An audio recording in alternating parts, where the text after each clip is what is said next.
జై సాయి మాస్టర్. జై సాయి మాస్టర్. జై సాయి మాస్టర్.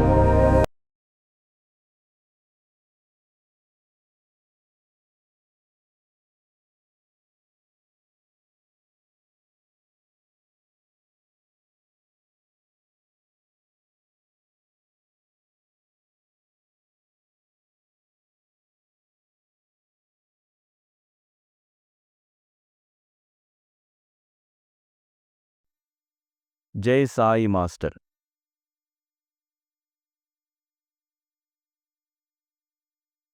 మాస్టర్ గారు 9/4/1975 సాయంత్రం 6:30 గంటలకి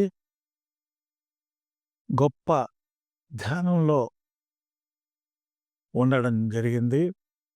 అంతకుముందెప్పుడు అంతటిది ధ్యానం ఆయన చేసినట్లు మేము చూడలేదు. ఆ చూపు ఆయన ధ్యానంలో ఎక్కడికో మరి వెళ్ళినట్లు, ఆయన తనలో కలిగినటువంటి ఆ ధ్యానం గురించి ఉపదేశం మాకు ఇవ్వడం కోసంగా సాయంత్రం 6:45 గంటలకి ఒక్కసారిగా కళ్ళు తెరిచి, తను ధ్యానంలో కనుగొన్న సత్యాలని ఒక పేపర్ మీద రాశారు. అన్ని రూపాలు, అన్ని భూతాల రూపంలో గోచరించేది ఒకే ఒక్క విశ్వ చైతన్యం అని, అదే మనంగా మనకు అనుభవవుతూ, అదే అంతా అన్ని రూపాల్లో ఊహాలోకంలోని వస్తు సముదాయంలోని పదార్థంలాగా స్థూల రూపం ఉన్నట్లు గోచరించు, తానే అవన్నీ అన్న విషయాన్ని విస్మరించడం చేత ఆ చైతన్యమే ఆ పదార్థాలతో చేయబడ్డ ఒక పరిమిత దేహమని, మనస్సని తనను తాను భావించుకొని అన్యంగా జగత్తులోంచి వస్తు, పదార్థ, ప్రాణి, వ్యక్తులను చూస్తుందని, పిల్లవాని మనస్సులోని భయమే భూతం రూపం ధరించి వాడికి వాస్తవం అనిపించినట్లు, జీవుడు తాను పరిమితమన్న భ్రాంతి వస్తు పదార్థాది రూపాల్లో వాస్తవంగా గోచరిస్తుందని, ఈ పరిమితి నుండి విడివడమే ముక్తి అని, దానికి యుక్తి కన్నులు మూసుకొని తన ఇంద్రియ నిర్మాణం చేతనే జగత్తు ఇప్పుడు ఇట్లు గోచరించునని లోతుగా జ్ఞప్తి చేసుకోవాలి. ఆ వస్తు పదార్థాల రూపాల్లో తన ధ్యేయం ఒకటిగా ఉన్నట్లు, మెలకువ అను మానసిక స్థితిలో వాస్తవం అనిపించుచున్న భ్రాంతియే కాన నిద్రావస్థ యందు ఉండదని జ్ఞప్తి చేసుకోవలేను. కాబట్టి నిద్రకి ఈ ధ్యానంలో మనం పొందేటువంటి అనుభూతి భిన్నమని, ఆ చైతన్య స్థితి ధ్యానంలో అనుభవించవచ్చని, ఆ చైతన్య స్థితే భగవంతుడు. కాబట్టి సామాన్య నిద్రకి భేదం గుర్తిస్తూ నిరాకార చైతన్యము మన దేహ రూపంలో పరిమితంగా గోచరిస్తుందని, ఇలాగా అనేక విషయాలు ఇది సాధించడం కోసంగా, భగవద్ అనుభూతి సాధించడం కోసంగా పారాయణ, నామజపం, ధ్యానం, పూజా ధ్యానాదులతో అది సాధ్యపడుతుందని, తాను పొందిన అనుభూతుల ద్వారా మాస్టర్ గారు మనకి ఆ ధ్యాన విషయాలని చక్కగా చెప్పారు. ఆ మొత్తాన్ని చదువుకుంటూ ఆ ధ్యానంలో ఎవరైతే సఫలం పొందుతారో వారు ఒక మంచి మనిషిగా, జీవుడు దేవుడిగా మారేటువంటి పరిస్థితి, శాశ్వత ఆనంద ప్రాప్తికి సాధనం ఇది. ఇంకా కొత్తగా చెప్పేదేమీ లేదు నేను అని మాస్టర్ గారు, ఇది మీరు అనుసరిస్తూ ఆచరిస్తే మీరు ఆ పరమాత్మ సుఖాన్ని పొందుతారు అన్నది చెప్పారు. అది అందరికీ ఆమోదయోగ్యమైనటువంటి పద్ధతి, సులభమైనటువంటి పద్ధతి. ఇంతకంటే సులభంగా ఎక్కడ ఎవరు చెప్పలేదు. ఇది సాయినాథుడు నాకిచ్చినటువంటి మీ అదృష్టం. కాబట్టి నేను అనుభవించాను, మీరు అనుభవించండి అంటూ మా అందరికీ కూడాను ఈ ధ్యాన విశిష్టతని మాస్టర్ గారు తెలియజేశారు.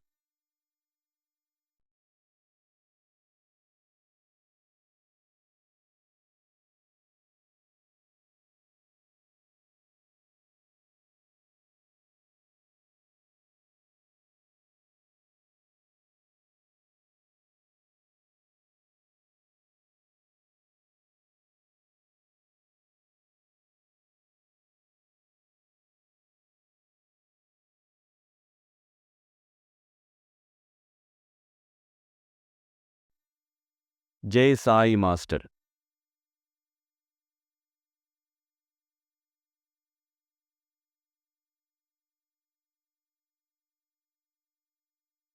జై సాయి మాస్టర్ అండి.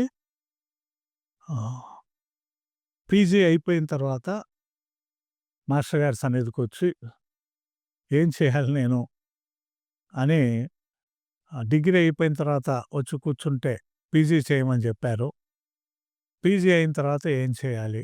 అంటే మా ఆలోచనలు సరియైన మార్గంలో ప్రసరిస్తాయి అన్నటువంటిది నమ్మకం లేదు. నేను డిగ్రీ అయిన వెంటనే ఇంక చదువు ఆపేసి ఉద్యోగంలో చేరి మా జీవితాన్ని కొనసాగించాలి అనుకున్నప్పుడు మాస్టర్ గారు ఆ ఆలోచనలు కాదు, మాస్టర్ గారి యొక్క ఆలోచనే మా ధ్యేయంగా సాగించాలి అన్నటువంటిది మాకు కలిగింది. పీజీ రిజల్ట్ వచ్చిన తర్వాత మాస్టర్ గారి దగ్గర వచ్చి కూర్చొని ఏం చేద్దాం సార్, ఎట్లా ఏమిటి, నాకు దారి చూపించండి అంటే, నీవు ఇమ్మీడియట్గా హైదరాబాద్ వెళ్ళి ఆధ్యాత్మికత మీద రేడియోలకి, టీవీకి అప్పుడప్పుడే టీవీ 76లో టీవీ డెవలప్మెంట్ జరుగుతుంది. వాటికి ఆధ్యాత్మికత మీద ఎస్సేలు అవి రాసి చేస్తూ ఉండు. ఈ లోపల ఏం చేయాలన్నది మనకు సాయినాథుడు, నీవు మంచి పని, దేవుడి గురించి ఆలోచన చేసి మంచి పని చేస్తూ ఉంటే ఆయన నీకు సందేశం ఇస్తారు ఏం చేయాలన్నది. తర్వాత రాధాకృష్ణ గారి బంధువులు హైదరాబాదులో ఉన్నారు.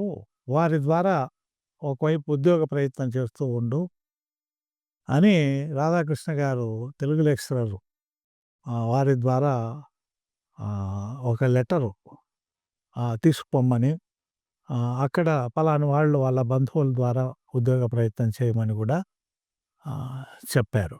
సో అట్లా ఆ ఉద్యోగ ప్రయత్నం చేస్తూ ఉండగా ఈ లోపల ఈ ఆధ్యాత్మికత మీద వ్యాసాలు రాసుకుంటూ ఆలోచిస్తూ జరుగుతూ ఉండగా ఒక ఉద్యోగం లభించింది. ఆ ఉద్యోగం ఒక ఫ్యాక్టరీలో చీఫ్ కెమిస్ట్‌గా అపాయింట్ చేశారు. అది చేసుకుంటూ ఉండగా జీతం కొంచెం సాలే పరిస్థితిగా రూ. 250 ఇచ్చేవారు 1975లో.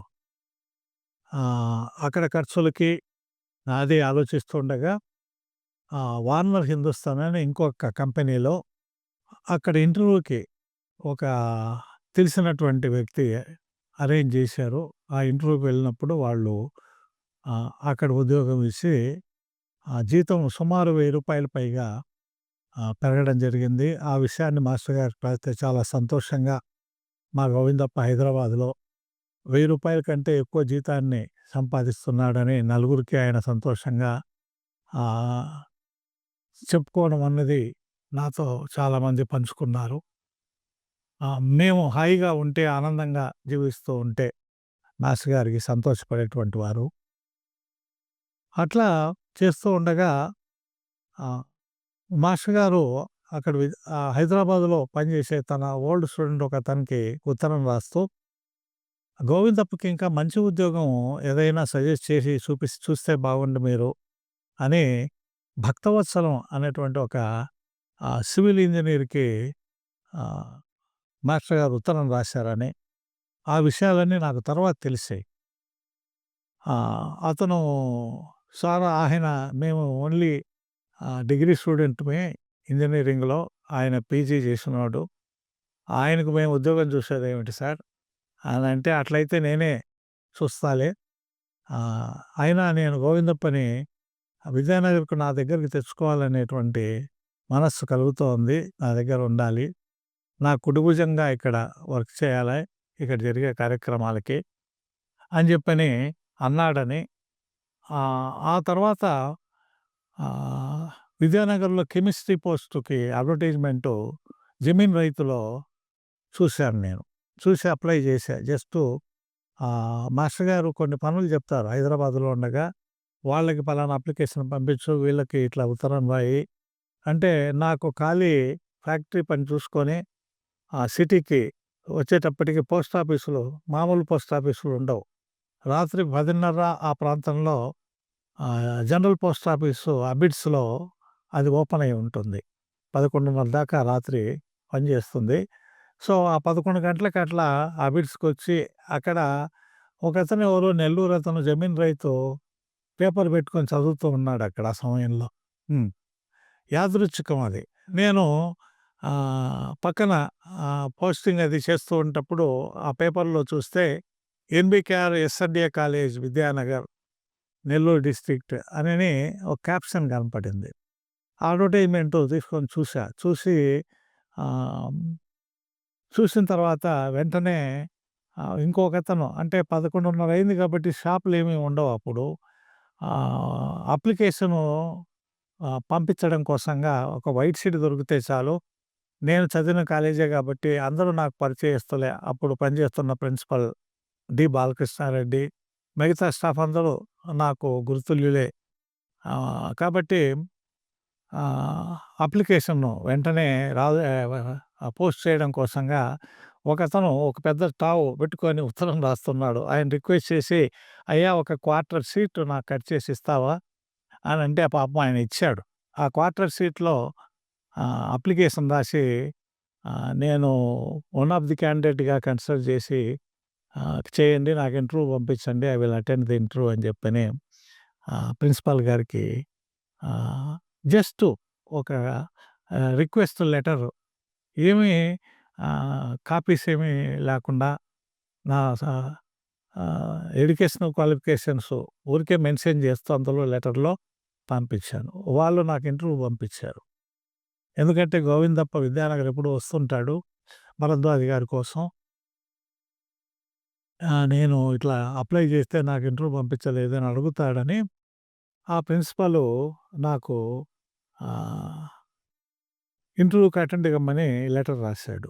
సరే ఇంటర్వ్యూ అటెండ్ కోసంగా నేను విద్యానగర్ వచ్చాను. మాస్టర్ గారి దగ్గర దర్శనం చేసుకున్నాను. చేసుకున్నాక ఆయనకు ఈ విషయాలన్నీ ఏమీ తెలియదు. ఇట్లా కాలేజీలో ఇంటర్వ్యూ కామర్స్ అండ్ కెమిస్ట్రీకి అప్పుడు ఇంటర్వ్యూస్ జరుగుతాయని మాస్టర్ గారికి తెలియదు. నేను గమనించలేదు అన్నారు. అయితే నేను ఇట్లా అప్లై చేశాను సార్. నా మనస్సు ఇక్కడికి రావాలని ఉంది.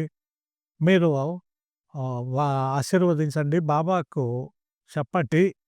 అంటే బాబాకి చెప్తే మాస్టర్ గారు అది పని నెరవేరుతుంది అనేది మా నమ్మకం. అట్లా అంటేను బాబాని అడుగు నువ్వే. బాబా కావాలనుకుంటే నీకు నీ అవసరం ఇక్కడ ఉందనుకుంటే ఆయన రప్పిస్తారు. అనని అన్నారు. అంటే ప్రతి మాట మాస్టర్ గారితో మాట్లాడేటప్పుడు అది గుర్తుపెట్టుకొని రేపు జీవితంలో ఒక్కొక్క విషయంలో ఏం జరిగింది అన్నది ఆహ్, మేము చెప్పడం కోసంగా ప్రతిదీ మాస్టర్ గారిని అట్లాగా అడిగేవాళ్ళం. ఆయన ఏం చెప్పాడు? ఎందుకు అలా చెప్పాడు? అంటే ఇప్పుడు ఇంతకాలం నువ్వు బాబాని నా దగ్గరుండి సేవించుకున్నావు. నేను మాట్లాడినా, నువ్వు మాట్లాడినా ఒకటే. బాబాని అడుగు. అవసరం అనుకుంటే ఆయన ఇస్తారు. అవసరం లేదనుకుంటే ఆయన ఇవ్వరు. ఇచ్చినా, ఇవ్వకపోయినా సమంగా ఉండాలి అన్నటువంటిది మీరు అర్థం చేసుకోవాలి అని చక్కటి సాధనలతో, చక్కటి మాటలతో మేము ఎలాగా వ్యవహరించాలి జీవితంలో అన్నటువంటిది ప్రతి స్టెప్పులో మాస్టర్ గారు మాకు సూచిస్తూ, బోధిస్తూ ఆత్మీయంగా చక్కటి పలుకులు చెప్పేవారు. సరే అలాగే అని చెప్పని ఆయన ఆశీస్సులు తీసుకొని ఇంటర్వ్యూకి వెళ్ళాను. వచ్చిన వాళ్ళకల్లా ఆల్రెడీ ఒక క్యాండిడేట్‌ని వాళ్ళు మేనేజ్‌మెంట్ సెలెక్ట్ చేశారని ప్రిన్సిపాల్ గారితో కలిస్తే, "నువ్వు రావు అక్కడ పర్మనెంట్ ఉద్యోగంలో ఉన్నావు" అని చెప్పని తెలిసింది. అయినా నీవు ఇంటర్వ్యూ పంపలేదనేటువంటి మాట రాకుండా నేను ఉత్తరం రాశాను. లేదా ఇంటర్వ్యూ కోసంగా అని ఆయన అన్నాడు. అయినా కూడా మొత్తం మీద అప్పుడు ఎక్స్ సీఎం జ నేదురుమల్లి జనార్దన్ రెడ్డి గారు అప్పుడు కరెస్పాండెంట్‌గా ఉన్నారు. నా ఇంటర్వ్యూకి ఆయన వచ్చారు. ఆ ఇంటర్వ్యూ అది చూసి ఆయన చివరగా బయటకొచ్చి నాతో పాటు నన్ను లాస్ట్ ఇంటర్వ్యూయర్‌గా పెట్టారు. ఎందుకంటే నేనేమి సర్టిఫికేట్లు పెట్టలేదు. నా degree qualification, PG qualification. Degree అక్కడే చదివాను విద్యానగర్‌లో. పీజీ తిరుపతి అందరికీ తెలుసు. తెలిసిన సర్టిఫికేట్లు పెట్టలేదని వస్తానో రానో అని చెప్పని చివరి వ్యక్తిగా పెట్టారు. చివరి వ్యక్తి ఇంటర్వ్యూ అయిపోతూనే జనార్దన్ రెడ్డి గారు నాతో పాటు బయటకొచ్చారు. వచ్చి నా మీద భుజం మీద చెయ్యేసి, "గోవిందప్ప నువ్వు నాకు తెలుసు. నువ్వు స్టూడెంట్‌గా ఉన్నప్పుడే నాకు తెలుసు. తర్వాత పీజీకి గూడాను ఆహ్, నిన్ను తిరుపతికి ట్రాన్స్‌ఫర్ చేయండి అనంతపురం నుంచి" అని గూడా నేను అప్పుడున్నటువంటి రామశర్మ ఎస్‌వి యూనివర్సిటీ వైస్ ఛాన్సలర్‌కి నేను చెప్పాను. నువ్వు బాగా గుర్తు నాకు. "నువ్వు మరి పర్మనెంట్ ఉద్యోగం గదా! అక్కడ హైదరాబాద్‌లో. అది వదిలేసి వస్తావా? నువ్వు వస్తానంటే నీకిస్తాను. నువ్వు కాలేజీని డెవలప్ చేయాలి. నెక్స్ట్ జనరేషన్‌లో నీ మీద నాకు నమ్మకం" అంటూ ఆయన "నువ్వు వస్తానంటే నీకిస్తాను. మిగతా వాళ్ళెవరు ఈ క్యాండిడేట్స్ 12 మందొచ్చారు గానీ, వాళ్ళెవరు రికమెండేషన్‌లు అందరూ తీసుకొచ్చారు. నీవు రికమెండేషన్ ఏమి లేదు నీకు. నా రికమెండేషన్ నీకే" అని ఆయన జనార్దన్ రెడ్డి గారు భుజం మీద చెయ్యేసి, "నీ భావం జెప్పు" అని అన్నాడు. "మీరు అపాయింట్మెంట్ ఇస్తామంటే తప్పకుండా వస్తాను సార్ నేను అది రిజైన్ చేసి" అని చెప్పాను. సరేనని వెంటనే అపాయింట్మెంట్ ఆర్డర్ ఇచ్చారు. "నువ్వు 2, 3 రోజుల్లోనే వచ్చి జాయిన్ అయిపో ఇంకా. ఎందుకంటే నాకు ప్రెషర్ ఉంటుంది. నువ్వు జాయిన్ కాలేదు అంటే ఇంకా వేరే వాళ్ళని తీసుకోమని చెప్పి నాకు ప్రెషర్ ఉంటుంది. అందుకని నువ్వు 2, 3 రోజుల్లో అక్కడ నుంచి వచ్చేసేయి" అని చెప్పని మేనేజ్‌మెంటు అక్కడ ఉండే ఆఫీసు రామకృష్ణారెడ్డి వాళ్ళందరూ గూడా చెప్పారు. సో, ఇమ్మీడియేట్‌గా నేను హైదరాబాద్ వెళ్ళా. వెళ్తే అక్కడ మాస్టర్ గారు చెప్తే సంతోషపడ్డాడు. మంచిదే అన్నాడు. ఆహ్, ఇంకా హైదరాబాద్‌కు వెళ్ళిపోయి అక్కడ రిజైన్ చేసి లెటర్ పెడితే, వాళ్ళు నిన్ను రిలీవ్ చేయడానికి మాకిష్టం లేదు. మాకు చాలా వర్క్ చేశావు ఇక్కడ నువ్వు. నీ సర్వీస్ మీద మాకు చాలా ఇష్టం. నువ్వు పోవడానికి లేదు. నిన్ను రిలీవ్ చేయమని వాళ్ళు. అయ్యయ్యో! నేను వెళ్ళాలి. మా గురువుగారు అక్కడ ఉన్నారు విద్యానగర్‌లో. నేను చదివిన కాలేజీ ఇట్లా అని అపాయింట్మెంట్ లెటర్ వాళ్ళకి చూపించినా, వాళ్ళు ఒక రోజంతా సాయంత్రం దాకా రిలీవ్ చేయమనే చెప్పారు. అయ్యో! ఎట్లా చేసేది ఇక్కడ రిలీవ్ చేయమంటే, "మీరు రిలీవ్ చేయకపోతే నేను వెళ్ళిపోతాను. రిజైన్ చేయకుండా మీరు ఏ చర్యలు తీసుకుంటారో తీసేసుకోండి ఇంకా" అని మేనేజ్మెంట్‌తో అక్కడ గట్టిగా చెప్పా. ఎందుకంటే అక్కడ మేనేజర్‌గా పనిచేసే ఆయన he is only BSE degree. నేను పీజీ చేసిన వాడిని. ఆయన ఇంజినీరింగు కెమికల్ ఇంజినీరింగ్ చదువుతూ నా దగ్గర ట్యూషన్ చెప్పించుకునేవాడు. నా మేనేజరే ట్యూషన్ చెప్పించుకునేవాడు. ఆయన ఖాళీగా ఉన్న సమయంలో తన క్యాబిన్‌కి పిలిచి ఆయనకున్న డౌట్స్ అంతా కెమిస్ట్రీలో చెప్పించుకునేవాడు. అందుకని ఆయన గూడా చివరికి "నువ్వు ఉంటే మాకు అసెట్టు ఆహ్, కంపెనీకి" అని చెప్పని ఆ వార్నర్ హిందుస్థాన్ ఆ కంపెనీలో చివరికి అయితే మీరిప్పుడేమి నాకు పేమెంట్స్ నాకు బాకీ ఉన్నటువంటి పీఎఫ్ ఇవన్నీ ఉంటాయి. పర్మనెంట్ ఉద్యోగిని కాబట్టి అవన్నీ నాకిప్పుడు ఇవ్వక్కర్లేదు. నేను అడ్రెస్ ఇచ్చిపోతాను. తర్వాత నాకు పంపిద్దురు. నన్ను రిలీవ్ చేయండి చాలని చెప్పని రిక్వెస్ట్ చేస్తే, ఆ మేనేజరే కొంచెం "మీరు కావాలంటే తర్వాత ఏదైనా నాకు ట్రంక్ కాల్ చేస్తే మీకేదైనా డౌట్స్ ఉంటే క్లారిఫై చేస్తానని" చెప్పని ఆ మేనేజర్‌తో మాట్లాడి చివరికి ఆహ్, కష్టం మీద రిలీవ్ అయ్యి విద్యానగర్ వచ్చాను. విద్యానగర్ వచ్చిన తర్వాత మాస్టర్ గారితో ఎప్పుడు జాయిన్ కావాలంటే, నాతో పాటు సెలెక్ట్ అయినటువంటి వాళ్ళందరూ గబగబా చేరిపోయారు. ఎందుకంటే సీనియారిటీ పెరుగుతుంది. నాకవన్నీ తెలియవు. మాస్టర్ గారు గురువారం చేరు. అంటే సోమవారం ఇంటర్వ్యూ అయింది. మంగళవారం అక్కడికెళ్ళి రిలీవ్ అయ్యి వచ్చాను. బుధవారానికంతా ఇక్కడికొచ్చాను. బుధవారం జాయిన్ కావచ్చు. కానీ మాస్టర్ గారు గురువారం జాయిన్‌గా అన్నారు కాబట్టి గురువారమే జాయిన్ అయ్యా. నేను మిగతా వాళ్ళకంటే ఒక రోజు జూనియర్ అయిపోయా.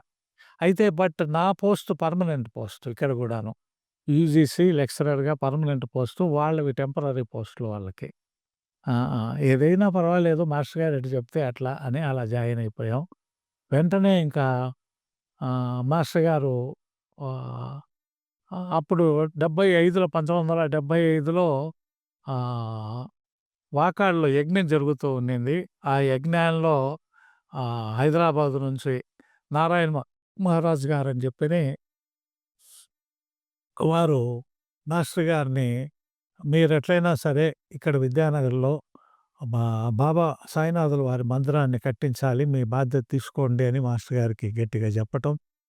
ఆ తర్వాత సొసైటీ ఫార్మ్ చేసి మందిర నిర్మాణం కోసంగా విరాళాలు సేకరించాలంటే ఒక సొసైటీ అంటూ ఉండాలని చెప్పని శరత్ బాబును జనరల్ సెక్రటరీగా మాస్టర్ గారి స్టూడెంటు శరత్ బాబు అనే అతన్ని నేను వెళ్ళిన తర్వాత 77లో నేను అక్కడ జాయిన్ అయిపోయాను.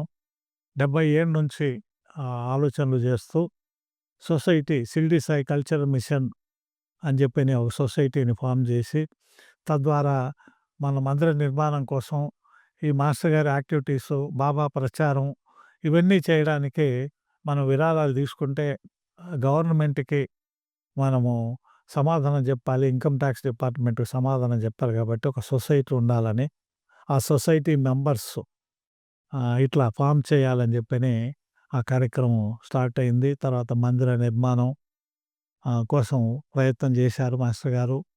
మేము సాయంత్రం కాలేజీ అవర్స్ అయిన తర్వాత 4:00 తర్వాత ఆ చుట్టుపక్కల ఉండే విలేజెస్‌కంతా వెళ్ళి ప్రజలకి, అక్కడుండే వాళ్ళకి మాస్టర్ గారి భావాలను గురించి చెప్పటం. ఇట్లా మా స్టూడెంట్స్ ఆ విలేజెస్‌లో ఉంటే వాళ్ళ హెల్ప్ తీసుకొని ఆ ఊర్లో పెద్ద మనుషులు పేరెంట్స్ అందరిని ఒక చోట చేర్పించి, ఇదిగో ఇట్లా విద్యానగర్‌లో మందిరం కడుతున్నారు. మీకు చేతనైనంత సాయం పావలా దగ్గర నుంచి 10 పైసలు ఇచ్చిన ఆ రోజు 10 పైసలకు కూడా విలువ 1978 ఆ ప్రాంతంలో. కాబట్టి పేదవాళ్ళ కాలనీస్ కూడా వెళ్ళి వాళ్ళు ఏదైనా ఇస్తే కూడా జోలిలాగా మాస్టర్ గారు మీరు తగిలించుకొని వాళ్ళు 10 పైసలు ఇచ్చిన రేపొద్దున విద్యానగర్‌లో భావమందిర నిర్మాణానికి నేను 10 పైసలు ఇచ్చాను అనేది ఆ సంతృప్తి ఉండాలి. ప్రతి పేదవాడి దగ్గర నుంచి అయినా సరే తీసుకోండి. అయితే పేరు ప్రఖ్యాతుల కోసంగా మా పేరు పెట్టాలి అంటే విద్యానగర్‌లో ఎక్కడ పేర్లు రాయబడవు అని చెప్పండని మాస్టర్ గారు కూడా ఆయన్ని కూడా తీసుకొని వెళ్ళేవాళ్ళం. సైకిల్ మీద కూర్చోబెట్టుకొని మాస్టర్ గారికి సైకిల్ తొక్కేది రాదు. ఆయన్ను సైకిల్ మీద కూర్చొని పెట్టుకొని తీసుకెళ్ళేవాళ్ళం. డిగ్రీ చదివే రోజుల్లో కూడా మాస్టర్ గారు ఎప్పుడైనా నైట్ టైము ఆయన ట్రైన్‌కెళ్ళాలి, చీరాలకి అట్లా వెళ్ళాలి, విజయవాడకెళ్ళాలి అంటే మేము మాస్టర్ గారిని ఒక ఇద్దరు 2 సైకిళ్ళు పుచ్చుకొని కాసేపు మాస్టర్ గారిని కూర్చోబెట్టుకొని మాట్లాడుకుంటూ విద్యానగర్ నుంచి గూడూరు తీసుకెళ్ళి, గూడూరులో రైలు ఎక్కించి మళ్ళా రిటర్న్ వచ్చేవాళ్ళం. అంత చక్కటి అనుభూతులు మాస్టర్ గారితో. ఆ రోజుల్లో టాక్సీలు అవి లేవు. మన రిక్షాలు మాత్రమే ఉండేది. ఆ రిక్షా 25 కిలోమీటర్లు తీసుకెళ్ళాలంటే కష్టమైనటువంటి పని కాబట్టి సైకిల్ తీసుకోవడం మంచిది. టాక్సీలు అవి లేవు. తర్వాత ఆటోలు కూడా లేవు అప్పుడు. 1975, 6, 7 ఆ ప్రాంతంలో. అంచేత అలా మాస్టర్ గారితో గడపడం, ఆయన్ని తీసుకొని వెళ్ళి రైల్వే స్టేషన్‌లో వదిలేసి మళ్ళీ రిటర్న్ వచ్చేవాళ్ళం. పోను 25 కిలోమీటర్లు, రాను 25 కిలోమీటర్లు. మంచి జీవసత్వాలతో 73 దాకా అట్లా మాస్టర్ గారికి సేవ చేసుకునే భాగ్యం నాకు కూడా కలిగింది. నేను కూడా పోయేవాడిని. ఇలాగా మందిర నిర్మాణం ఓవైపు గొప్పగా సాగుతూ ఉంది. జై సాయి మాస్టర్.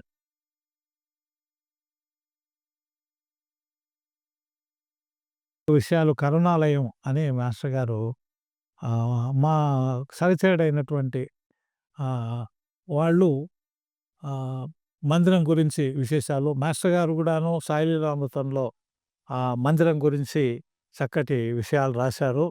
కాబట్టి వాటిని మళ్ళీ నేను చెప్పి రిపీట్ చేయడం కోకుండా ముఖ్యమైన విషయాలు అంటే మహాత్యం అన్నది నేను విద్యానగర్‌లోనే చూశాను. బాబా యొక్క మహాత్యం, బాబా యొక్క లీలలంటేనని మాస్టర్ గారు చెప్పేవారు. ఇవన్నీ కూడా విద్యానగర్‌లో ఉండగా అక్కడ కొత్తపాలెం అనే ఊర్లో ఒక నడవలేని అమ్మాయి నడవడం, అట్లాగే అనారోగ్యంతో ఉన్న వాళ్ళు బాబా యొక్క విభూతితో వాళ్ళకు బాగైనట్లు ఇట్లా అనేక లీలలు జరిగినట్లు సాయినాథుడి చరిత్రలో మొదటి ఎడిషన్‌లో మాస్టర్ గారు నిజంగా బాబా చరిత్ర చదువుకున్నటువంటి వాళ్ళు పారాయణ చేయడం వల్ల ఈ లీలలు సాధ్యమైనాయి. లీలలు జరగాలంటే పారాయణ అన్నది ప్రధానము అని పారాయణ యొక్క ప్రాధాన్యత. ఇది పూర్వము భాగవతం పారాయణ గురించినటువంటి విశేషాలు మాస్టర్ గారు చెబుతూ ఇప్పుడు బాబా చరిత్ర పారాయణ చేసిన వాళ్ళకి ఇలా మంచి జరుగుతూ ఉంది. నిజంగా ఇది వాస్తవం. మంచి రిజల్ట్స్ ఇవి అని చెప్పని చెప్పడానికి అవకాశంగా అనుభవాలన్నీ కలిగాయని చెప్పని మాస్టర్ గారితో చెప్పడం, మాస్టర్ గారు సంతోషించటం. కాబట్టి ఈ పారాయణ అనే ఆయుధం నిజంగా మానవాళికి ఎంతో మహిత వరం అని మాస్టర్ గారు కష్టాల్లో ఉన్నాము, ఇలా ఇబ్బందుల్లో ఉన్నాము, నష్టాలతో ఇబ్బంది పడ్డాము అని వ్యాపారంలో కోల్పోయిన వారు, బిడ్డలు కలిగిన వాళ్ళకి బిడ్డలు కలగటం, రోగాలతో ఇబ్బంది పడే వాళ్ళకి రోగాలు పోవటం అని ఈ విధంగా ఎంతోమంది అనుభవాలు మాస్టర్ గారికి చెప్పడం, అవన్నీ కూడా సాయిలీలామృతంలో ప్రచురించడం జరిగింది.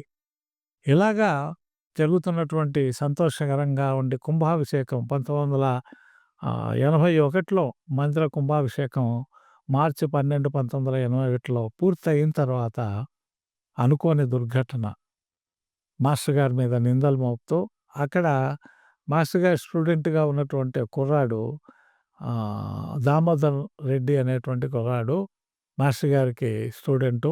తర్వాత మాస్టర్ గారి సహాయంతో అక్కడ కోట అనే గ్రామంలో ఒక స్కూల్ పెట్టి తన జీవన ఉపాధి మాస్టర్ గారు కల్పించారు. ఇట్లా ఎంతోమందికి మాస్టర్ గారు ఉపాధి బతుకుతామంటే ఆయన సొంతంగా కూడా బ్యాంకు లోన్లు ఇప్పించారు. తర్వాత చేతనైన సాయం చేశారు. ఆ స్కూల్ నిర్వహణకి తన స్టూడెంట్స్‌ని కొంతమందిని కూడా టీచర్స్‌గా పంపించి ఇలా సాయం చేయటం. సాయం చేయటం అంటే మాస్టర్ గారికి వెన్నతో పెట్టిన బుద్ధి. సంతోషంగా, సుఖంగా జీవించాలా అని ఎవరైనా బాధతో వస్తే వాళ్ళకి సాయం చేయడం అన్నది ఆయన మాతృప్రేమతో తనే తల్లి, తండ్రి, దైవంగా అందరికీ సాయం చేశారు మాస్టర్ గారు. ఎంతోమంది చదువుల కోసంగా, ఎంతోమంది రైతులకి కూడా తన దగ్గర తను సంపాదించిన డబ్బంతా కూడాను ఆయన ఎల్ఐసి కట్టుకోవడం గానీ, ఫిక్స్డ్ డిపాజిట్ చేయడం గానీ ఏమీ చేసుకోలే. వచ్చిన డబ్బంతా ఎవరు అవసరము అని వస్తే ఎంతుంది బ్యాంక్ అకౌంట్‌లో, ఇదిగో ఇంత ఉంది, ఇంత మన అవసరాలకు నెక్స్ట్ జీతం వచ్చేదాకా అని ఉంచుకొని మిగతాదంతా కూడా వాళ్ళు బాగుపడడానికి మాస్టర్ గారి దగ్గర తీసుకునేవారు. మళ్ళీ వెనక్కిచ్చిన వాళ్ళు తక్కువ అని తెలుస్తుంది. ఇట్లా జరుగుతున్నాయి. అనుకోకుండా ఆ కుర్రవాడికి క్యాన్సరు రోగం వచ్చి చనిపోతాడు. అయితే దానికి ముందు ఒక చిత్రం జరుగుతుంది. మాస్టర్ గారు ఏమిటంటే ఆ దామోదర్ రెడ్డిని నాకిచ్చేయండి వాడిని. నా వాడుగా వాడు పెరగనీయండి అని వాళ్ళ తల్లిదండ్రుల్ని అడుగుతాడు. ఇది విచిత్రం అనిపిస్తుంది మనకి. ఏంటి మాస్టర్ గారు వాడిని తన పిల్లవాడిగా, తనవాడుగా ఇవ్వమంటారే అంటే వాళ్ళంటే వాళ్ళకి ముగ్గురు పిల్లలున్నారు. ముగ్గురు కొడుకులే. ఒకడు డిగ్రీ పూర్తి చేసి ఇట్లా దామోదర్ రెడ్డి స్కూల్ పెట్టుకొని ఉన్నాడు. రెండో వాడు ఇంటర్మీడియేట్ చదువుతున్నాడు. మూడో వాడు ఇంకా హై స్కూల్‌లో చదువుకుంటున్నాడు. వాళ్ళేమిటంటే పెద్దవాడు మాకు వాళ్ళ దామోదర్ రెడ్డి వాళ్ళ నాన్న రిటైర్ అయిపోయాడు. రిటైర్ అయిపోయి ఫ్యామిలీ మొత్తం విద్యానగర్‌కే వచ్చేసారు వాళ్ళు. అంటే రిటైర్ అయిపోయాడు కాబట్టి మేము ఎక్కడున్నా ఒకటే విద్యానగర్‌కి వస్తాము. ఇక్కడ మాస్టర్ గారి సన్నిధి, ఇక్కడ దేవాలయం నిర్మాణం జరుగుతుంది. మా అబ్బాయి కూడా ఇక్కడే పనిచేస్తున్నారు. స్కూల్ పెట్టుకున్నాడు. మాస్టర్ గారు పెట్టించారు అని ఎంతో మాస్టర్ గారి మీద ప్రేమతో విద్యానగర్ వచ్చారు. భక్తులుగా ఉన్నారు. చక్కగా కార్యక్రమాలు జరుగుతున్నాయి. మాస్టర్ గారికి అనుకోకుండా దామోదర్ రెడ్డిని నాకు ఇచ్చేయండి అని అంటే వాళ్ళు జీర్ణించుకోలేకపోయారు. మాకు పెద్దవాడు రిటైర్ అయిపోయినాం కదా మేము. వాడి సంపాదనతో మేము బతకాలి. అంచేత చిన్నవాడిని కావాలంటే మా మూడో పిల్లవాడిని ఇస్తాము అని వాళ్ళు అన్నారు. కాదు కాదు నాకు దామోదర్ రెడ్డే కావాలి అని మాస్టర్ గారు అన్నారు. మరి ఎందుకు అట్లా అన్నారు ఏమిటన్నది చివరగా తెలిసింది. వాడు చనిపోతాడు, తనవాడుగా చనిపోతే ఎవరికీ ఇబ్బంది ఉండదు అని మాస్టర్ గారు అతడికి ఉత్తరాలు రాస్తారు. త్వరలో నీకు అస్తమిస్తావు అన్నటువంటిది. అంటే పెద్ద పెద్ద వాళ్ళంతా కూడాను తక్కువ వయసులో తను గత జన్మలో ఎంతో గొప్ప సాధన చేసుకున్నాడని, ఈ జన్మలో కూడా మాస్టర్‌తో ఉండి మాస్టర్ గారి సేవ చాలా గొప్పగా చేశాడని, అందువల్ల తనని ఇస్తే తనవాడుగా అతను చనిపోయినా ఎటువంటి ఇబ్బంది ఉండదు అని చెప్పి అనేటువంటిది అతని క్యాన్సర్ రాకముందే ఇయన్నీ స్టోరీ జరిగాయి. ఈ ఆధ్యాత్మికత మనం వింటూ ఉంటే చాలా విచిత్రం అనిపిస్తుంది. మన ఆలోచనలకు అంతు తెలియదు. మన ఆలోచనలకేమి ఇవన్నీ కూడా తెలియవు. ఆ విధంగా అతను దామోదర్ రెడ్డి చనిపోతూనే సాయి భక్తులే, మాస్టర్ గారి భక్తులే మెడ్రాస్‌లో గూడా చూశారు. తర్వాత నేను గూడా పర్సనల్‌గా ఆ పిల్లవాడు దామోదర్ రెడ్డి నేను అప్పటికి లెక్చరర్‌గా పనిచేస్తున్నాను గాబట్టి, నా మీద అక్కడ డాక్టర్లతో అది మాట్లాడడానికి సార్ అయితే బాగుంటుంది అని నన్ను రమ్మని ఆ డాక్టర్స్‌తో మాట్లాడి, అసలు ఏంటి పరిస్థితి నా రోగం కనుక్కొని నాకు చెప్తాడని నన్ను పిలిపించాడు. నేను కనుక్కుంటేను 4థ్ స్టేజ్‌లో క్యాన్సర్ ఉంది. బ్లడ్ క్యాన్సర్ అది.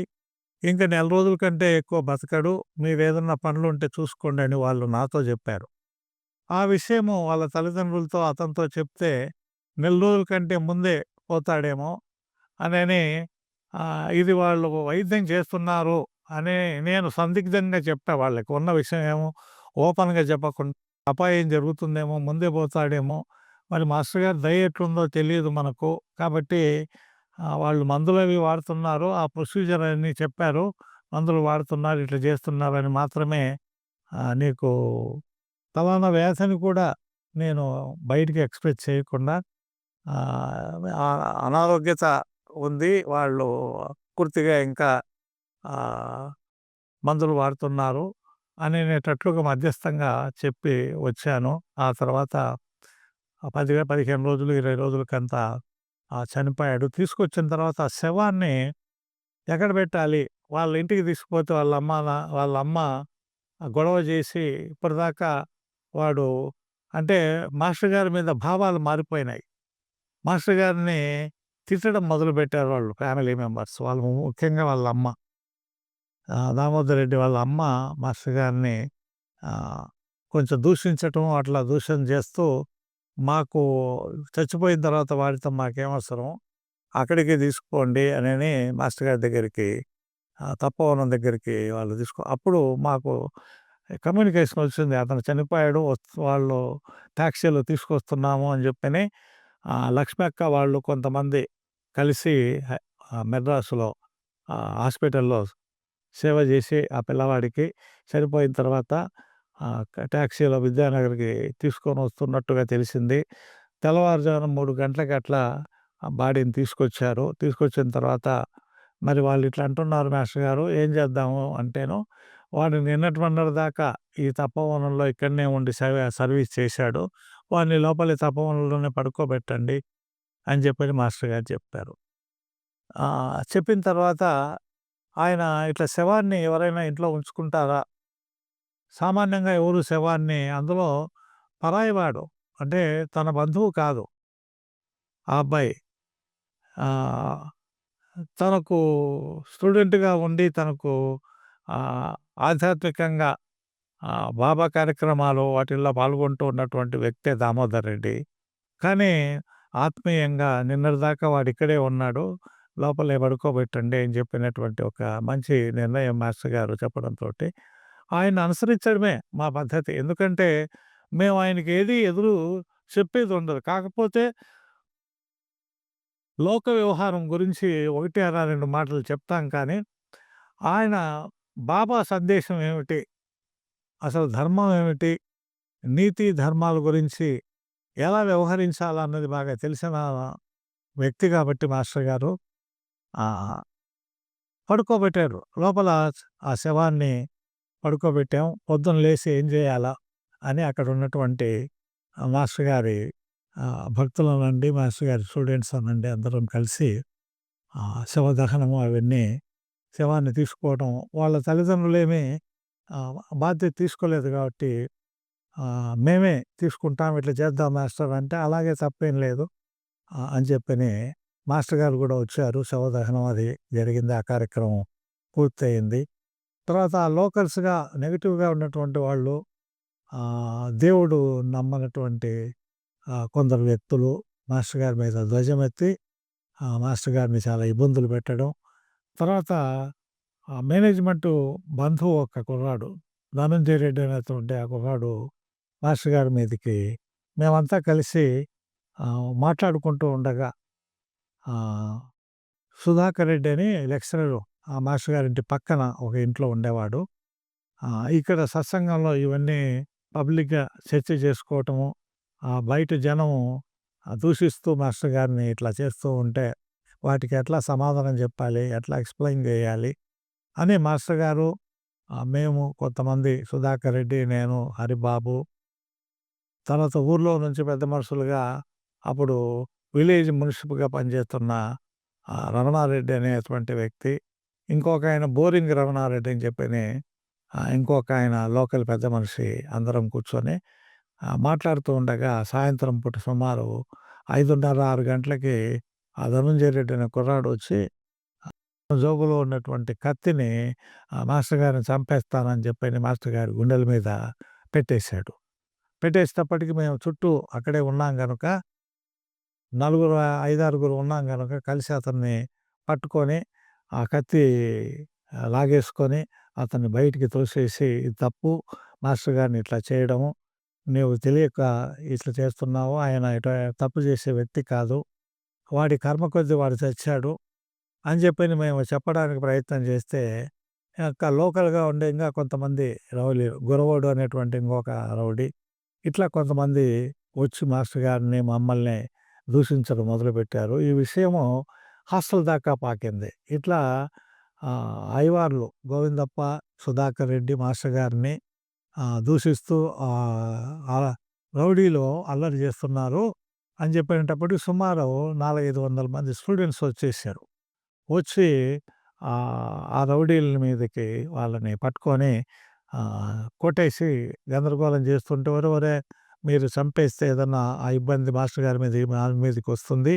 మీరు తొందరపడబాకండి. వాళ్ళని పంపిద్దాం నెమ్మదిగా" అని చెప్పని వాళ్ళు తాగి ఉన్నారు.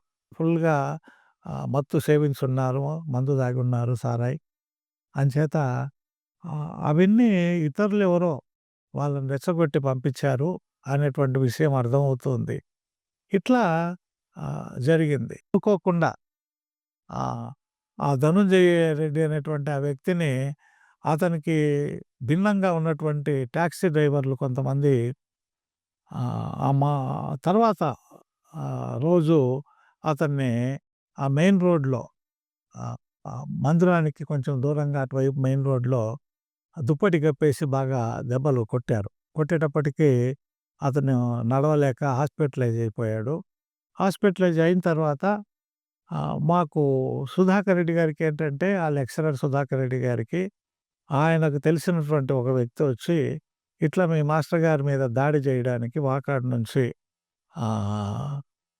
కొంతమంది రౌడీలు వాళ్ళు వీళ్ళంతా వస్తున్నారు. మాస్టర్ గారికి ఇబ్బంది కలుగుతుందేమో, మీరు జాగ్రత్త పడండి అని చెప్పని సుధాకర్ రెడ్డికొచ్చి కాలేజీలో ఉండగా చెప్పారట. ఆయన వెంటనే నా దగ్గరికొచ్చి నేను క్లాస్‌లో ఉండగా బయటికి పిలిచి, "సార్ ఇది పరిస్థితి. మాస్టర్ గారికి ఇబ్బందికరమైన పరిస్థితి వచ్చేటట్టుగా ఉంది. వాళ్ళు కొంత మాస్టర్ గారి మీద దాడి చేయాలని ఉన్నారట. అంచేత దీనికి ఏం చేద్దాము? మరి మాస్టర్ గారితో చెప్పాలి కదా మనము" అని చెప్పని మేము ఇద్దరం కలిసి నేను క్లాసు కంప్లీట్ అవుతూనే పర్మిషన్ తీసుకొని వెంటనే మాస్టర్ గారికి ఆ రోజు మధ్యాహ్నం క్లాసులు లేవు. ఆయన ఇంటి దగ్గరే ఉన్నారు. అయితే అమ్మగారు అప్పటికి బాబు డెలివరీ కోసం అమ్మగారిని ఒంగోలు తీసుకొని వెళ్లారు. ఈ లోపల మాస్టర్ గారు ఒంగోలు వెళ్లి రావడం చేస్తూ ఉన్నారు. ఒంగోలులో మందిర నిర్మాణం చేయాలనేటువంటి ఆ విషయాలన్నీ జరుగుతున్నాయి. ఈ విషయాన్ని మేము మాస్టర్ గారి దగ్గరికెళ్ళి చెప్తాం. "సార్ ఇట్లా ఉంది. ఎలా చేయాలి?" అంటే మాస్టర్ గారు అడిగారు, "మీ ఆలోచన ఏంది?" అని. అంటే నేను చెప్పాను, "ఇక్కడ ఇంతగా మందిరాన్ని డెవలప్ చేసుకున్నాం, కుంభాభిషేకం చేసుకున్నాము. ఎవరో రౌడీలు మనల్ని ఎదుర్కొంటే వాళ్ళకు మనం జవాబు చెప్పలేమా? ఒకవేళ అవసరమైతే నేను ఆయుధమైనా పడతాను. వచ్చిన వాళ్ళు మిమ్మల్ని రక్షించుకోవడానికి నాకు అభ్యంతరం లేదు. భయపడాల్సిన పని లేదు సార్. మనం భయపడుతూ పోతే ప్రతి చోట ఇబ్బంది పడాల్సి వస్తుంది కదా" అని నేనన్నాను. సుధాకర్ రెడ్డి ఏమిటంటే, "సార్ నాకు ఏ శక్తి లేదు. నేను కొంచెం భయస్తుడిని. మిమ్మల్ని నేను రక్షించుకోలేనని చెప్పడానికి నాకు చెప్పగలను. కాబట్టి మీరు ఎట్లా చెప్తే అట్లా పోతాము. ఇది పరిస్థితి ఇప్పుడు అని చెప్పని అప్పటికే మాస్టర్ గారిని ఇక్కడి నుంచి విద్యానగర్ నుంచి తీసుకొనెళ్ళాలి. ఇక్కడ కొంచెం పరిస్థితులు అనుకూలంగా లేవు. మాస్టర్ గారి మీద దాడి ఒకసారి జరిగింది గదా! మళ్ళీ ఏదైనా జరుగుతుందేమోనని వెంకటగిరి నుంచి అక్కడ ఇక్కడ నుంచి కొంతమంది వచ్చి తిరుగుతున్నారు. అయితే ఏది నిర్ణయమైనా మాస్టర్ గారి ద్వారానే జరగాలి. మేము మాస్టర్ గారు ఎటు చెప్తే అట్లా పోతాం అన్నటువంటి భావంతో ఉన్నాం. ఈ లోపల మాస్టర్ గారు మాతో ఒక గంట సేపు చర్చించి ఆహ్, ఇక్కడ విద్యానగర్‌లో ఉండాలా? వెళ్ళాలా? ఏమిటని ఒక నిర్ణయం తీసుకోవడానికి బాబా యొక్క ఆయన సందేశం ఏమొస్తుందో చూద్దాం. ఒకవేళ మీరు వెళ్ళేటట్టుంటే ఇక్కడి నుంచి నెక్స్ట్ టార్గెట్ నేనే అవుతాను సార్. ఎందుకంటే సుధాకర్ రెడ్డి చెప్పేశాడు. నేను మాత్రం అధర్మాన్ని సహించేది లేదు. ఎవరైనా తగువుకొచ్చి ఏదన్నా మాట్లాడితే వాళ్ళు నా మీద ఒక దెబ్బేస్తే నేను 2 దెబ్బలేస్తాను. నేను ఎదుర్కొంటాను. అని చెప్పని నా పరిస్థితి ఏంటి? ఒకవేళ మీరు వెళ్ళేటట్టుంటే నన్నిక్కడ ఉండమంటారా? మీతో కూడా రమ్మంటారా? తేల్చేయండి అని కూడా అడిగితే, నువ్వు ఉండు. నేను తర్వాత అవసరమైన దాన్ని బట్టి, పరిస్థితిని బట్టి బాబా సందేశాన్ని గురించి అప్పుడు ఆలోచన చేద్దాం అని చెప్పని ఆ సమావేశం, మా ముగ్గురి సమావేశం తపోవనంలో మాస్టర్ గారి ఇంట్లో లోపల అమ్మగారు ఉండేటువంటి అక్కడ కూర్చొని ఇవన్నీ డిస్కస్ చేశాము. అమ్మగారు లేరప్పుడు. అమ్మగారు కాన్పు కోసం ఒంగోలు వెళ్ళున్నారు. మాస్టర్ గారు ఖాళీగా ఇల్లు మాస్టర్ గారు ఒక్కరే ఉన్నారు. మేము నా ఫ్యామిలీ కూడాను లేదు. ఆమె కూడా వెళ్ళినుంది. నేను ఒంటరిగానే ఉన్నాను ఆ సందర్భంలో ఇయన్నీ రచ్చ జరిగేటప్పుడు. కాబట్టి మాస్టర్ గారు ఫ్యామిలీకి, మా ఇంట్లో ఫ్యామిలీకి ఎవరికీ ఈ విషయాలన్నీ కూడా తెలియవు. తర్వాత అమ్మగారు ఆహ్, మాస్టర్ గారి సమాధి అయిన తర్వాత అమ్మగారి దర్శనానికెళ్ళినప్పుడు అమ్మగారు అన్నీ వివరంగా తెలుసుకున్నారు నాతో. ఏం జరిగింది? ఎట్లా అనని. కాబట్టి ఇట్లా ఏమైందంటే మాట్లాడుకుంటూ ఉండగానే ఒకతను ఎవరో అనంతపురం నుంచి మాస్టర్ గారి దర్శనం కోసం వచ్చి, మాస్టర్ గారు మీరు ప్రయాణంలో ఉన్నట్టున్నారు. హడావిడిగా ఉంది ఇక్కడంతా అనేటప్పటికీ అదే బాబా సందేశంగా అనుకోని దూరంగా రోడ్డు మీద బస్సు వస్తూ ఉంటే మాస్టర్ గారు చొక్కా కూడా వేసుకోలే. బనియన్‌తో, లుంగీతో కూర్చొని ఉన్నారు తపోవనంలో. వాళ్ళు బస్సును ఆపుతూ ఉంటే మాస్టర్ గారు, "ఇది బాబా సందేశం. ఇక్కడ నుంచి ఇప్పుడు వెళ్తేనే మంచిదని బాబా సందేశం కాబట్టి" అని బాబా సందేశంగా తీసుకొని మాస్టర్ గారు వెళ్ళిపోవడం జరిగింది. ఇక్కడ నుంచి విద్యానగర్ వదిలేయడము. తర్వాత వెంకటగిరికి పోవటం. అక్కడి నుంచి మళ్ళా ఒంగోలు చేరటం. ఆ తర్వాత మళ్ళీ 1, 2 సార్లు విద్యానగర్‌కి మాస్టర్ గారిని ఇక్కడ విద్యానగర్ నుంచి భక్తులు పిలిపించడం. ఇట్లా జరుగుతూ ఉంది. నాతో ఏమైందంటే మేనేజ్‌మెంట్ వాళ్ళు భరద్వాజతో నువ్వు గన వెళ్ళి ఆ కార్యక్రమాల్లో ఇన్వాల్వ్ అయితే నువ్వు గూడా ఉద్యోగం మానేసి వెళ్ళాల్సి ఉంటుంది. నువ్వు కంటిన్యూ చేయాలనంటే, నువ్వు ఇక్కడ ఉండాలనంటే భరద్వాజ గారితో ఎటువంటి సంబంధాలు లేకుండా నువ్వు ఉండాలి. ఈ వ్యవహారాలు జరుపుకుంటూ ఉండడానికి లేదు. అంటే మాస్టర్ గారి మీద ఒక అపనమ్మకం కలిగింది వాళ్ళకి. ఆయన ఎవరిని ఈ లోకల్‌గా పలానా ఎమ్మెల్యేని బలపరిస్తే మాస్టర్ గారు చెప్తే అందరికీ అతనే ఓట్లేస్తారు అన్నటువంటి పరిస్థితి ఆహ్, ఊహించారు అక్కడ ఉన్నటి వాళ్ళు. కానీ అది వాస్తవం కాదు. మాస్టర్ గారు ఎప్పుడూ రాజకీయాలు చేయరు. కాబట్టి ఇవన్నీ ఆహ్, చివరికి మాస్టర్ గారు ఇక్కడి నుంచి వెళ్ళడం జరిగింది. అయితే మాస్టర్ గారు ఎవరు చెప్పినా భావాలు తీసుకుంటారు గానీ, బాబా సందేశంతోనే ఫైనల్‌గా తన నిర్ణయం అనేది ఉంటుంది అన్నది అది యదార్థం. ఈ విషయంలో జరిగిందదే. కానీ కొంతమంది మాస్టర్ గారిని సరిగా నిలపలేక విద్యానగర్‌లో ఆయన్ని పంపించారు బయటికి అని గూడా విమర్శించారప్పుడు.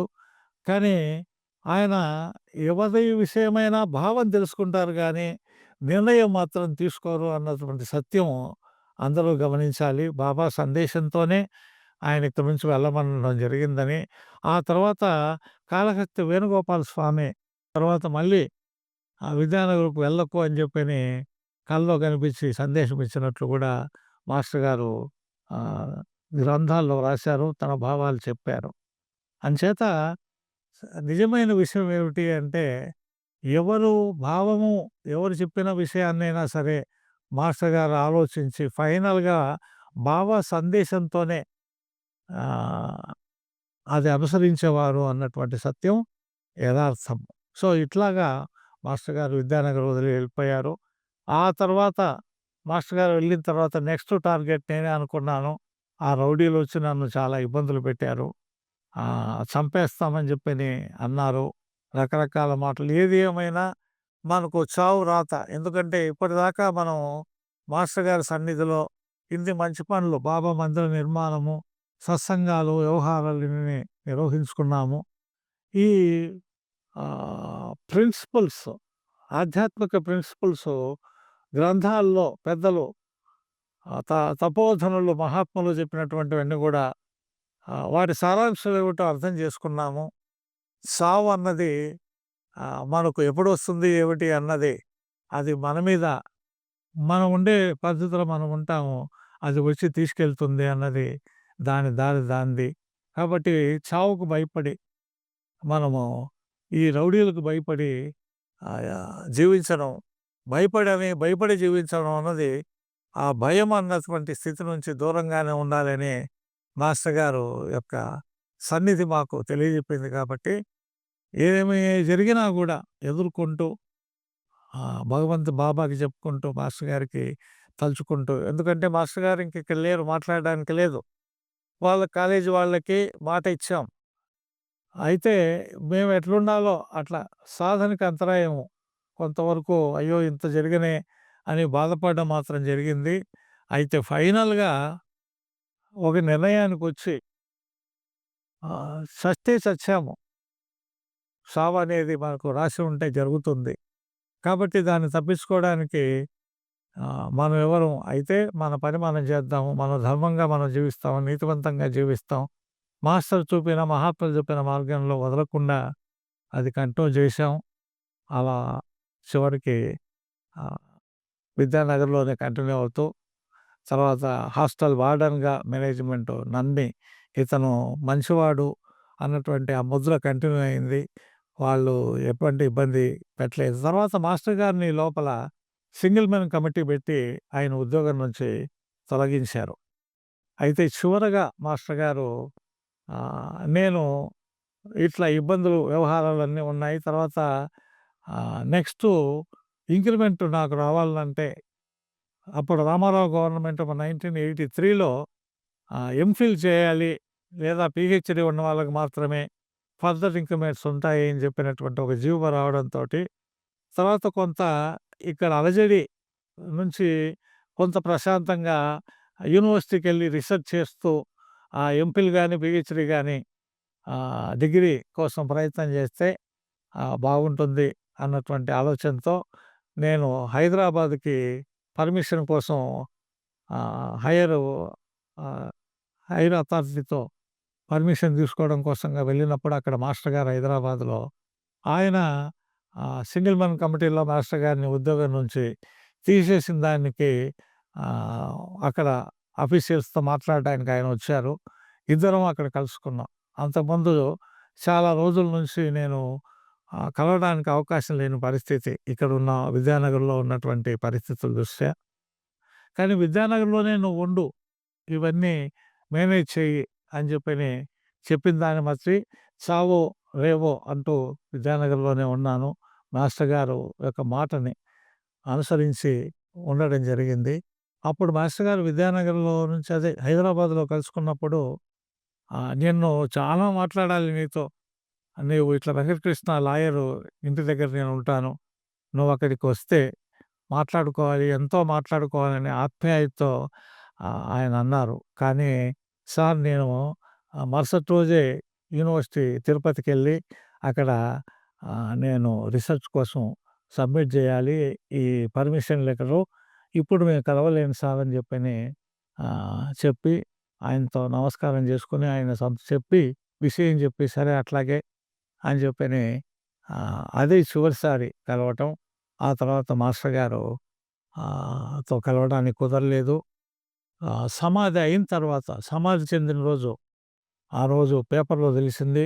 అప్పుడు స్పాట్ వాల్యుయేషన్‌లో తిరుపతిలో స్పాట్ వాల్యుయేషన్‌లో ఉన్నాం. రాత్రికి రాత్రే అప్పుడే పగలు పొద్దున్నే రాత్రి జరిగిన పేపర్‌లో వచ్చిందని, న్యూస్‌లో వచ్చిందని కొంతమంది చెప్పారు. భరద్వాజ్ అంటే రావుల భరద్వాజ్ అనుకున్నాం గానీ, మాస్టర్ గారు అంత త్వరగా శరీరాన్ని వదిలేస్తారని అనుకోలేదు. చివరికి తెల్లారిన తర్వాత పేపర్‌లో చూస్తే ఇట్లా ఎకిరాల భరద్వాజ సమాధి అయ్యారన్నటువంటి విషయం తెలిసి, ఆ పేపర్‌లు వెనక్కి స్పాట్ వాల్యుయేషన్‌లో పేపర్‌లు వెనక్కిచ్చి, ఇట్లా పర్మిషన్ తీసుకొని మాస్టర్ గారి దర్శనానికి ఒంగోలు మేము చివరికి సమాధి చేయబోయే ముందు ఒక 10 నిమిషాల ముందు మాస్టర్ గారిని చేరుకున్నాం. మాస్టర్ గారి దర్శనం చేసుకొని తర్వాత సమాధి అయ్యేంత వరకు సమాధి చేసిన తర్వాత ఆ రాత్రికే మళ్ళీ తిరుపతి మేము బయలుదేరాల్సొచ్చింది. ఇట్లా చివరి చూపు మాకు మాస్టర్ గారిది లభించింది. కానీ మాస్టర్ గారు ఒకప్పుడు అనడం, "మీరిప్పుడు నాతో ఉన్నటువంటి వాళ్ళెవరూ నా చివరి సమాధప్పుడు మీరుండరు" అని ఆయన చెప్పిన వాక్యం అది నిజమైంది. మేమెవరు ఆయన సమాధి చెందిన రోజు దగ్గర లేము. ఆయన అప్పుడు ఒంగోలు వెళ్ళిపోయినారు.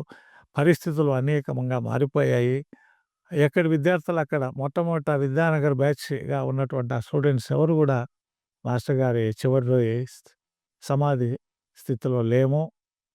అయోధ్య స్వామి మాత్రం దగ్గరున్నారు అనేటువంటి విషయము తర్వాత ఆ వివరాలన్నీ తెలిసాయి. అంతేగాని ఆ కొత్త వాళ్ళందరూ గూడాను మన హరి ఒంగోలు హరి మాస్టర్ గారి ఆయన వ్యాసాలు రాస్తూ ఉంటే తను మాస్టర్ గారు చెప్తే రాసేటువంటి హరి దగ్గరున్నాడు. లక్ష్మక్క దగ్గరుంది. కానీ చివరి మొమెంటు వాళ్ళు డాక్టర్‌ని పిలవడానికి అట్లా పరిగెత్తారు. కానీ అయోధ్య స్వామి చేతుల్లోనే మాస్టర్ గారు చివరి శ్వాస వదిలారు అన్నటువంటిది ఆయన చేసుకున్న పుణ్యం. అది మాస్టర్ గారు ముందే చెప్పినటువంటి విషయం. కాబట్టి ఇట్లా ఈ పారమార్థిక విషయాలకి ఈ భౌతిక ఆధారాలు అన్నటువంటివి చెప్పలేము. కాకపోతే కొంత మేరకి భౌతికత పనిచేస్తుంది. ఆ చివరి విషయాలు అవి లీలలు అంటాం. అంటే పారమార్థిక విషయాలన్నీ గూడా మన ఈ భూమి మీద జరిగేటువంటి సూత్రాలకి పనిచేయవు. పారమార్థిక విషయాలకి పనిచేయవు. అవి భావాతీతమే.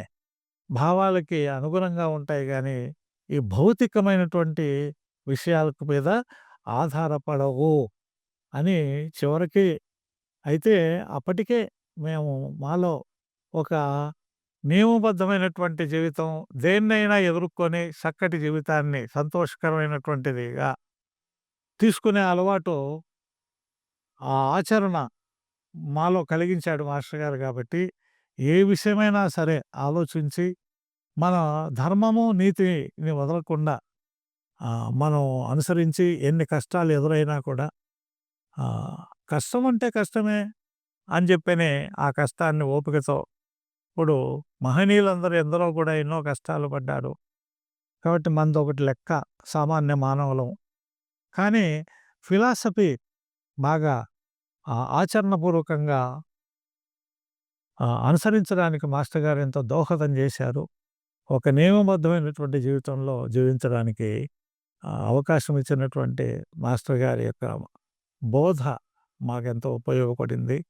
జీవితాన్ని చక్కటి మార్గంలో నిర్భీతితో ఏదొచ్చినా సుఖమైన, దుఃఖమైన ఒకటిగా అవగాహన చేసుకొని జీవించడం అటువంటి స్థితి కలిగినందుకు మాస్టర్ గారికి వేనోళ్ళ నమస్కారాలు చేస్తూ ఈ విషయాన్ని ఇక్కడికి ఆపుకున్నాం. జై సాయి మాస్టర్ అండి.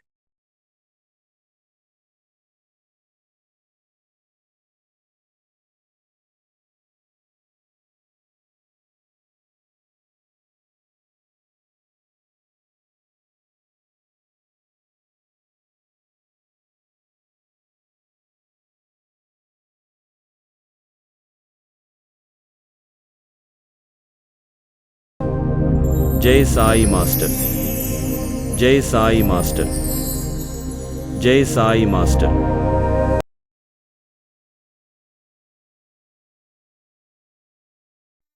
చాలామంది మా వీడియోస్ చూస్తున్నవారు సబ్స్క్రైబ్ చేయట్లేదు. సుమారు 90% మంది సబ్స్క్రైబ్ చేయట్లేదు.